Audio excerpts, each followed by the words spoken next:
Les extiendo la más cordial bienvenida a lo que es las jornadas de sistemas de información en salud que son organizadas por la Universidad Nacional a Distancia, UNED.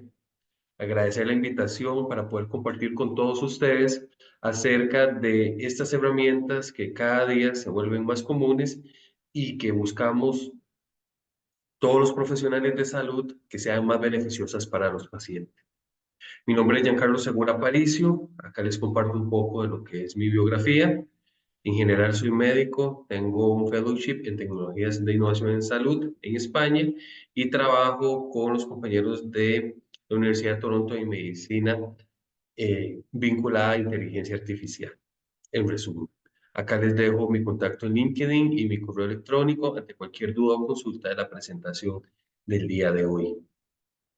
He decidido compartir con ustedes un poco acerca de cuál es el rol que debemos tener los profesionales de salud ante la inminente aparición de la inteligencia artificial y su uso en ambiente clínico. Entonces, esta presentación va enfocada en ese objetivo. ¿Y por qué nace esa necesidad?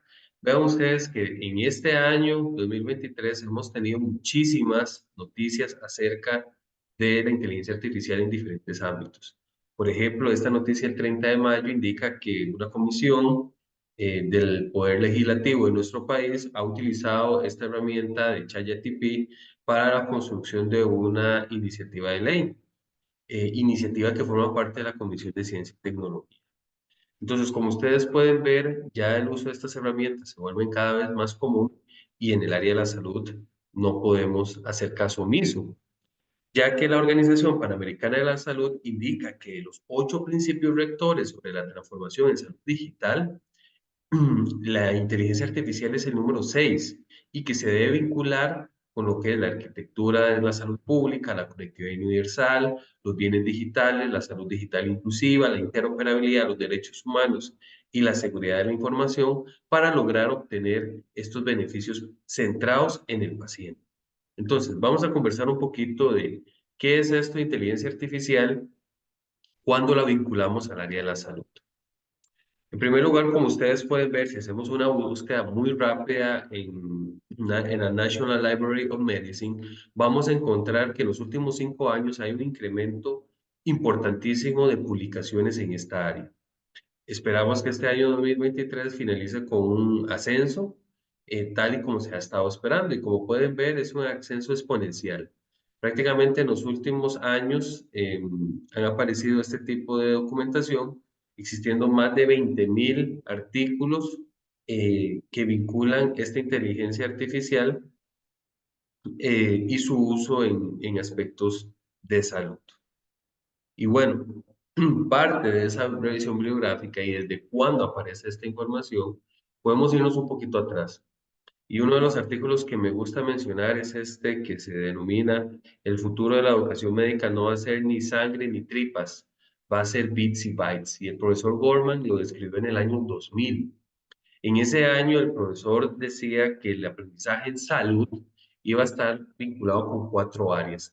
En primer lugar, la realidad aumentada, simulación clínica, inteligencia artificial y aprendizaje analítico multimodal. Estas iban a ser implementadas a un plazo de 10 años. O sea, él preveía que en el año 2010 ya nosotros íbamos a tener esto. Bueno, eso pasó hace aproximadamente, o esa fecha en que el doctor Warman esperaba esto, es aproximadamente hace 13 años. ¿Y qué ha pasado en ese tiempo?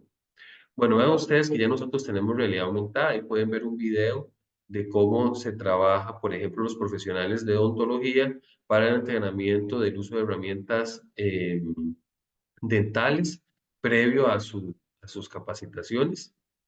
También tenemos simulación clínica que las diferentes instancias a nivel nacional e internacional las han aplicado para aumentar la seguridad del paciente y la confianza del futuro profesional en salud. Como pueden ver, ahí hay diferentes procesos que se realizan en las instalaciones de la sección de integración médica, de la cual soy el coordinador académico.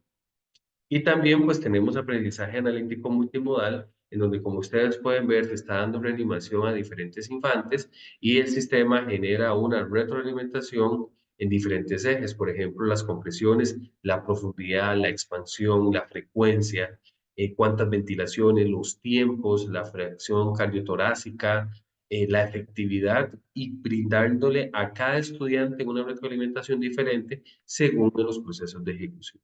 Obviamente esto optimiza los aprendizajes y obviamente el tiempo del profesor.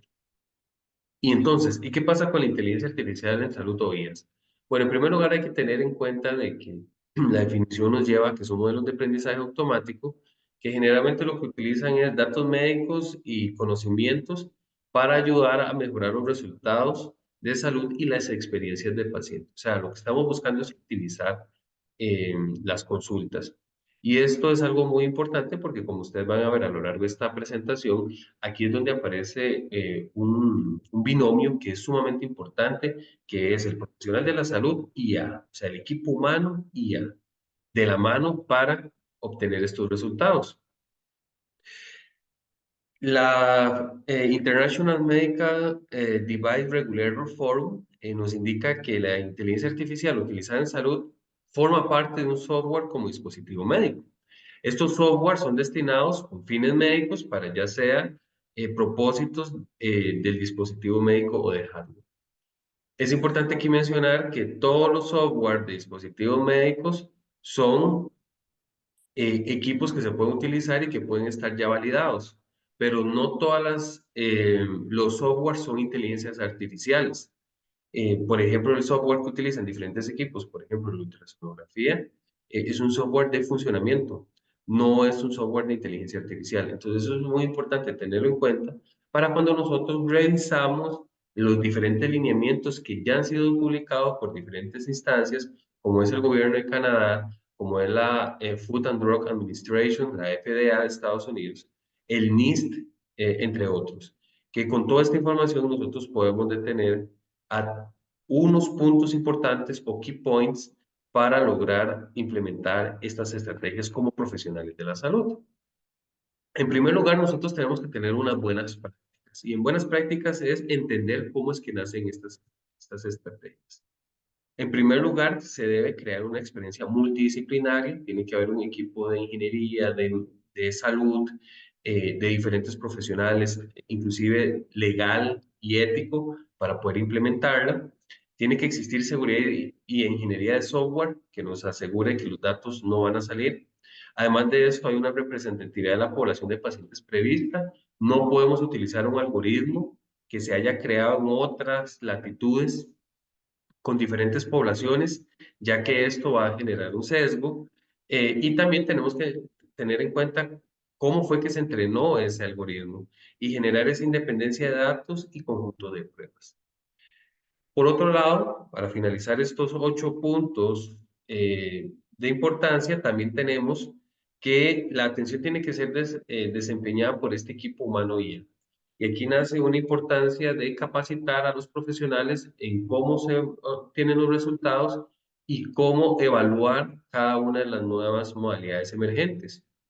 El rendimiento en el mundo real es sumamente importante eh, ya que a pesar de que el entrenamiento en laboratorio puede ser muy alto, puede ser que por diferentes circunstancias, condiciones clínicas, etcétera, ese rendimiento baje y nosotros tenemos que tener eso en cuenta para poder ser utilizada y tomar decisiones.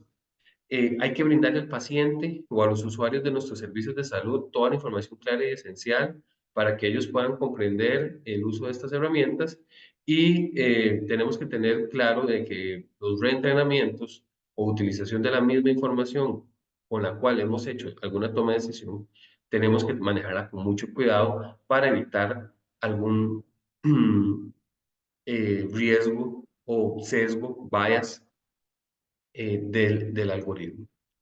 Ok, muy bien. Una vez que tenemos esto claro, vamos a irnos a este artículo de cómo nosotros tener un modelo crítico acerca de los diferentes algoritmos.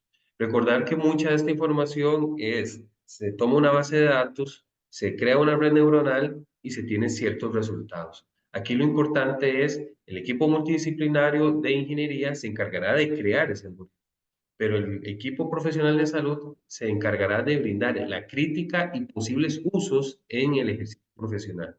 ¿Y cómo vamos a hacer esto?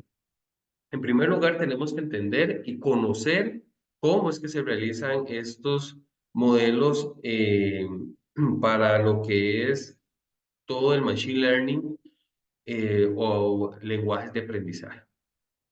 En primer lugar, nosotros vamos a tener una base de datos general, la cual es la que se va a utilizar para desarrollar el modelo y la vamos a dividir en tres boxes. La primera caja corresponde al set de entrenamiento, la segunda caja es al set de tuning y la tercera caja la vamos a usar para la validación interna. Los dos primeras, como ustedes pueden ver, es para crear el modelo de desarrollo, o sea, es para crear ese primer entrenamiento. La tercera, más una cuarta, que va a ser la información externa que se brinda por parte del uso clínico profesional para que podamos ver el funcionamiento y los alcances que tiene ese machine learning, ese algoritmo de diagnóstico, es lo que constituye el modelo de evaluación. Entonces, cada vez que nos llegue una propuesta, tenemos que tener claro cómo fue que se realizaron cada una de estas fases, cuánta es la cantidad que se ingresa la información y cuáles fueron los resultados en cada una de ellas para nosotros tener más claro un posible uso.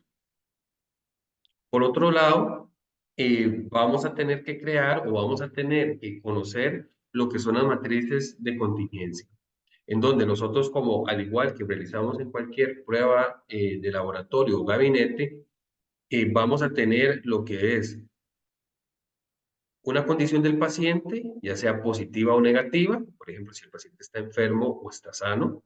Y por otro lado, vamos a tener la respuesta del modelo o del examen que apliquemos, que va a ser si el examen sale positivo o si el examen sale negativo, o si el modelo nos brinda el diagnóstico o descarta el diagnóstico. Y con respecto a esos dos ejes, entonces vamos a tenerlos verdaderos positivos, que son los pacientes que están enfermos, y el que el modelo nos indica que así es. Vamos a tener los falsos positivos, que son pacientes que están sanos, pero que el modelo indicó que estaban enfermos.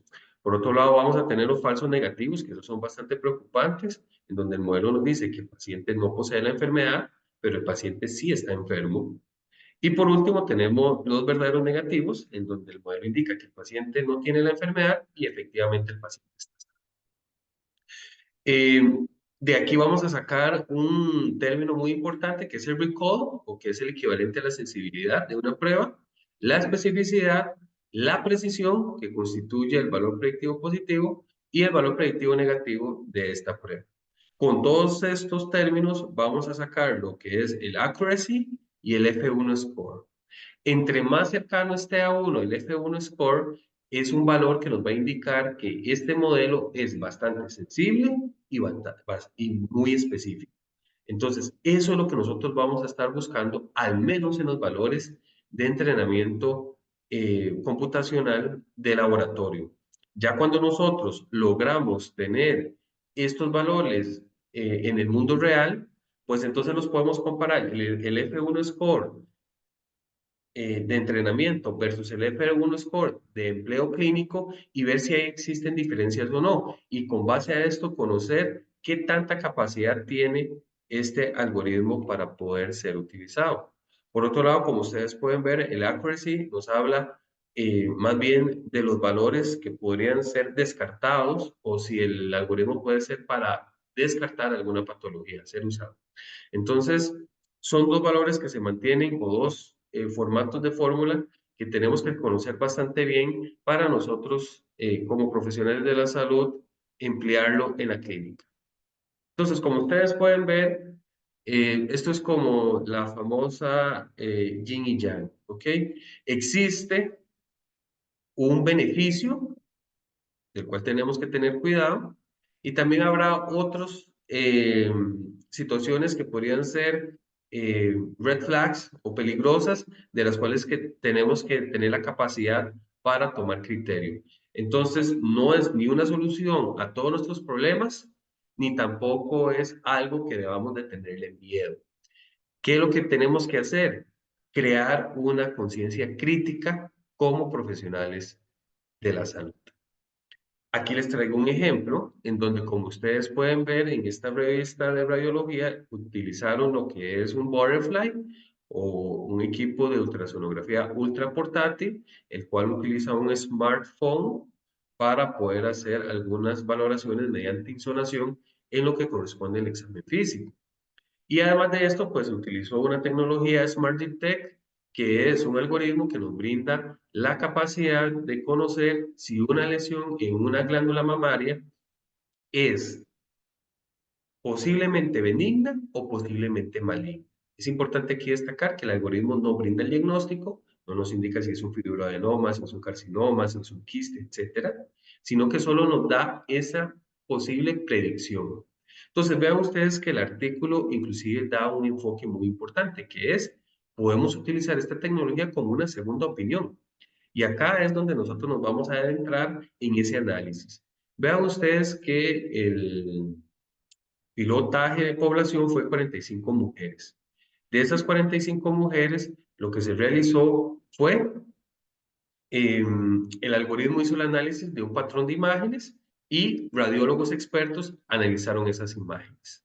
Cada uno dio su veredicto si era posiblemente benigno o posiblemente maligno y se compararon. Tenemos que tener alguna prueba que nos brinde, por decir así, el parámetro para lograr saber quién está equivocado o quién está correcto. Y para eso se utilizó el gol estándar, que es realizar una aspiración o biopsia, hacer el análisis por patología y determinar la fisiopatología de la lesión. Entonces, de esas 45 pacientes, 33 casos, o sea, la gran mayoría, fue una lesión concordante. ¿Qué significa? Que tanto la inteligencia artificial como el radiólogo indicó el mismo diagnóstico. Y ahora, si nos vamos un poquito más allá, 22 pacientes fueron benignas y 11 pacientes. ¿Okay? Aquí lo importante es ir a buscar las cajas discordantes, en donde el radiólogo y la inteligencia artificial o este algoritmo no tuvieron la misma, eh, el mismo diagnóstico. Vamos a ir al lado izquierdo de la gráfica. Vean que en esta primera discordancia se indica que los colegas expertos dijeron que las lesiones eran benignas y el algoritmo indicó que era maligna. Fueron solo dos pacientes.